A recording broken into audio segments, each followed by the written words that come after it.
Olá, eu sou Andrea Garbodini e estou aqui para dar continuidade à aula 2, Hanseníase e Saúde do Trabalhador, elementos para avaliação da funcionalidade e incapacidade para o trabalho,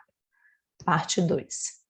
O objetivo desta aula é apresentar elementos para avaliação da funcionalidade na perspectiva da prevenção da incapacidade para o trabalho, contemplando o que nós abordamos na aula 1, sobre a abordagem biopsicossocial. Então, aqui a gente separa, traz para vocês alguns pressupostos que devem orientar a avaliação da funcionalidade e prevenção da incapacidade para o trabalho. A gente não pode perder de vista de que uma mesma doença, ela pode evoluir de diferentes formas e trazer repercussões distintas na vida das pessoas, dos trabalhadores, né? No caso aqui, as pessoas trabalhadoras ou usuários trabalhadores, que vocês bem conheceram a partir das exposições da professora Mônica Angelini. Então, o trabalhador adoecido e seu contexto de vida e de trabalho, ele precisa ser considerado para que a gente possa compreender a sua experiência de adoecimento e pensar a sua possibilidade de retorno ao trabalho. A avaliação da funcionalidade de capacidade, ela deve considerar o estado de saúde, para além do aspecto clínico da doença, e considerar o impacto que essa condição, né, traz para o contexto de vida da pessoa que está doente. A experiência e o processo de adoecimento são particulares a cada pessoa, devendo ser abordada na sua singularidade. Então, mesmo tendo hanseníase, cada indivíduo é um indivíduo, cada pessoa vai ter uma experiência única desse adoecimento, e esta experiência ela pode ser uma experiência que traz situações onde a gente vai verificar alterações de funcionalidade e que pode estar trazendo incapacidade ou não para o trabalho. E a gente precisa identificar esses elementos para que a gente possa intervir a ponto de não possibilitar, né, um agravamento e uma incapacidade instalada, né, uma incapacidade prolongada para o trabalho. É importante a gente considerar que a perda da força muscular, as alterações de sensibilidade, a presença de dor e ou a doença, elas não devem ser entendidas como sinônimos de incapacidade por tudo que a gente vem conversando desde da primeira aula. A importância do diagnóstico precoce, principalmente nos casos de hanseníase e das doenças infecto-contagiosas, ela tem esse sentido de evitar um agravamento, né? Também interromper a cadeia de transmissão da doença e atuar no sentido da prevenção da incapacidade prolongada. Para que a gente possa retornar e permanecer no trabalho após um afastamento por causa de a doença ou agravo, é muito mais do que avaliação clínica, né? É preciso a gente compreender quais são as questões do indivíduo, quais são as questões que estão lá naquele contexto de trabalho e as pessoas, os atores que estarão envolvidos nesse processo precisam atuar de forma integrada. Então, é preciso a gente identificar aspectos tanto do que diz respeito às questões individuais, né, também coletivas, e aos atores sociais, como a gente traz aqui de uma forma mais detalhada. Então, as ações individuais, elas estarão voltadas para a investigação diagnóstica, para a avaliação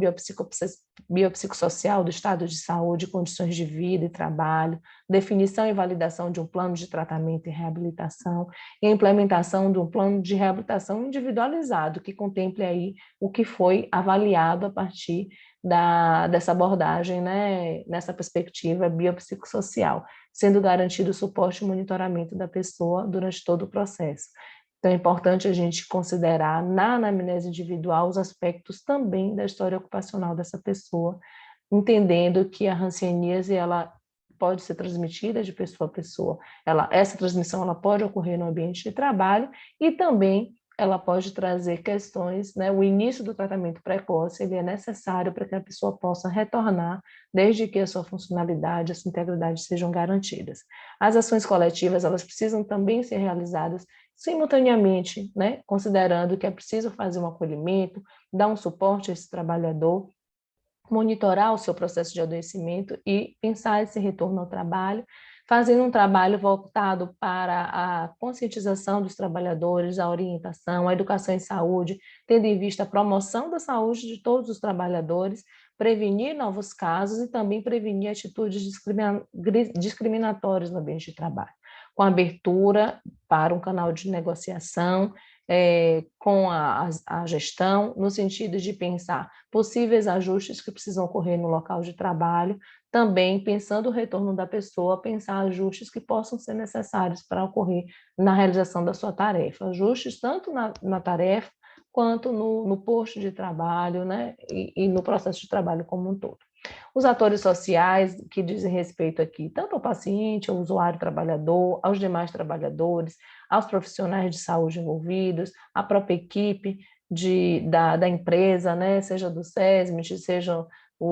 as pessoas que estão numa posição de gestão, enfim, os colegas de trabalho, a família, são pessoas que estarão aí sendo mobilizadas e devem estar envolvidas de forma integrada. Por isso a importância de uma comunicação clara, de uma comunicação acessível, e que a gente consiga fazer um alinhamento, né,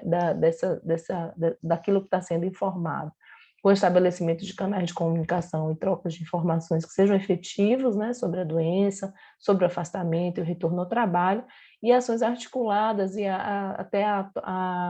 uma integração de agenda com pautas relacionadas à promoção e à proteção da saúde, também a reabilitação biopsicossocial e a reabilitação profissional e o retorno ao trabalho e à vida produtiva e sustentável. Desculpa. Para finalizar essa aula, eu queria trazer aqui que a abordagem de fenômenos complexos e multideterminados requer mudanças de paradigmas e adoção de novas práticas que contemplem o problema, né, na sua complexidade. A adoção de práticas orientadas por essa perspectiva biopsicossocial, ela traz para a gente desafios, mas também aponta para oportunidades e possibilidades. A promoção do retorno ao trabalho sustentado e prevenção da incapacidade prolongada constitui-se, então, como uma ideia-força para operar ações em um novo paradigma, né? E por isso faz necessário essa mudança do foco da abordagem para as ações que contemplem as interações entre o indivíduo e o contexto. Muito obrigada pela sua atenção. Aqui a gente traz algumas sugestões de leituras para quem puder, né, aprofundar mais sobre essa questão da avaliação da funcionalidade e capacidade para o trabalho. Obrigada e até a próxima.